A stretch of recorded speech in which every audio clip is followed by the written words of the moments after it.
போதை ஒழிப்புங்கிறது சமூகத்தோட கூட்டு பொறுப்பா இருக்கணும். முக்கியமா கலைத்துறை சார்ந்தவங்க பொறுப்புணர்ச்சியோட தங்களுடைய படைப்புகளை உருவாக்கணும். போதையின் தீமைகளை சொல்றது தப்பில்லை, அதை குளோரிஃபை பண்றது ஒரு தலைமுறையே சீரழிச்சிரும். அதே போல பெற்றோர்கள் தங்கள் குழந்தைகள் பாசத்தை காமிக்கணும் தான், அதை மறுக்க முடியாது. அதுக்காக அவன் பாதை மாறி போகும்போது வேடிக்கை பார்த்து கொண்டிருக்க கூடாது. யூடியூப், இன்ஸ்டா ரீல்ஸ் மூலமா வரக்கூடிய ஈஸி மணி பசங்களை தவறான பாதையில கொண்டு போறதுக்கான சான்ஸ் தான் அதிகம்.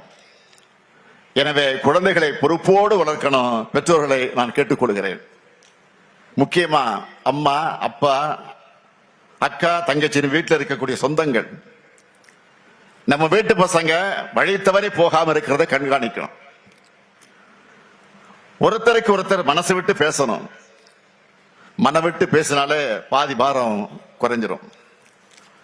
தவறான பாதைக்கு போகக்கூடிய தேவை நிச்சயமாக இருக்காது. அதேபோல் ஆசிரியர்கள், சமூக வலைதள பிரபலங்கள் எல்லாருமே போதைப் பொருளுக்கு எதிரான விழிப்புணர்வை தொடர்ந்து பரப்பணும்னு நான் கேட்டுக்கிறேன். அடுத்து இன்னைக்கு நாட்டில் நிலவக்கூடிய முக்கியமான பிரச்சனை என்றால் அது சாதி மத மோதல்கள் தான்.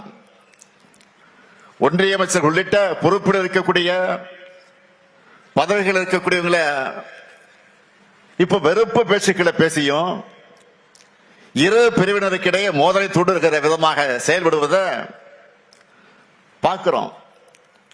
தனிப்பட்ட முறையில் நம்முடைய கொள்கைகளுக்கு நம்ம இந்திய நாட்டை ஒருமைப்பாட்டை அமைதியை சீர்குலைக்கக்கூடிய நாசகார வேலையை அவங்க ஈடுபட்டு இருக்காங்க. நாட்டில் இஸ்லாமியர்கள், கிறிஸ்தவர்கள், ஆதிதிராவிடர்கள், பிற்படுத்தப்பட்ட மக்கள்னு எல்லாரும் அச்சத்தில் வாழக்கூடிய ஒரு நிலைமை இன்றைக்கு ஏற்பட்டிருக்கு. இப்போ அண்மையில் நடந்த கிறிஸ்துமஸ் சமய விழா நடந்துச்சு. அந்த சமயத்தில் நாட்டில் பல்வேறு இடங்களில் நடந்த தாக்குதலை பற்றி எல்லாருக்கும் தெரியும். சில ஆண்டுகளுக்கு முன்னாடி நம்ம நாட்டில் இந்த நிலைமை இருந்துச்சா? ஊரே ஒண்ணு சேர்ந்து மகிழ்ச்சியா இருந்த காலம் போய் ஒருத்தருக்கு ஒருத்தரை எதிரியா கட்டமைக்கிற வேலையை பிளவுவாத சக்திகள் இன்றைக்கு தெளிவா செஞ்சிட்டு இருக்காங்க.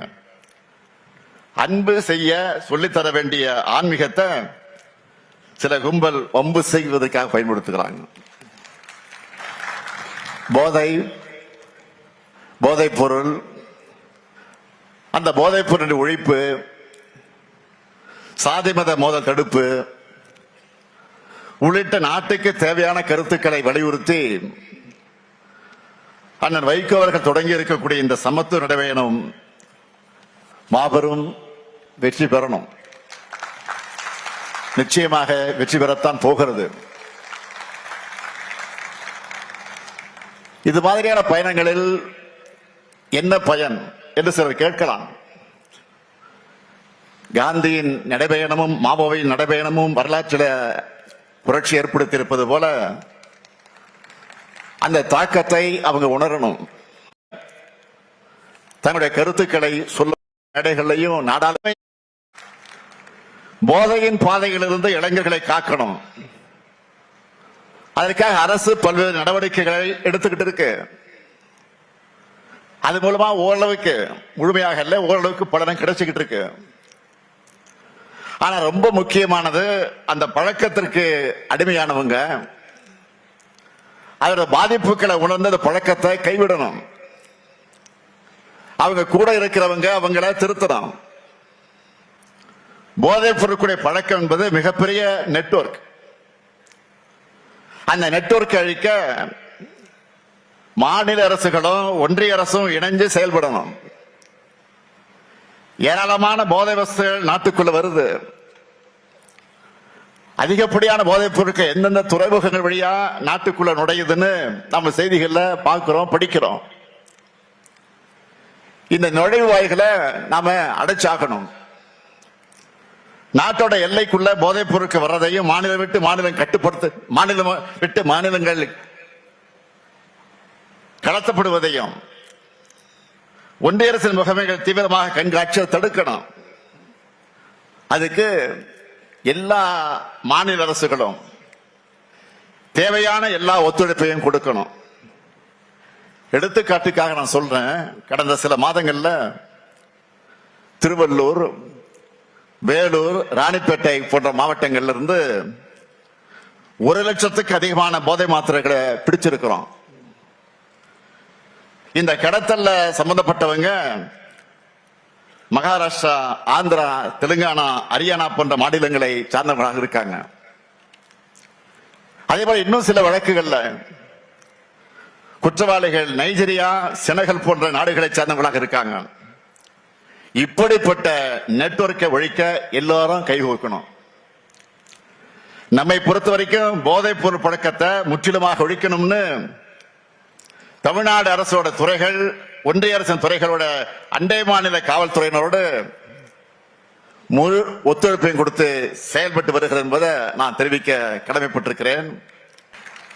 இந்த நிலையிலேதான் அண்ணன் வைகோ அவர்கள் இந்த சமத்துவ நடைபயணத்தை தொடங்கி இருக்கிறார். திராவிட இயக்கத்திற்கு பல்வேறு திருப்பு முனைகள் கொடுத்த நகர் தான் இந்த திருச்சி நகர்.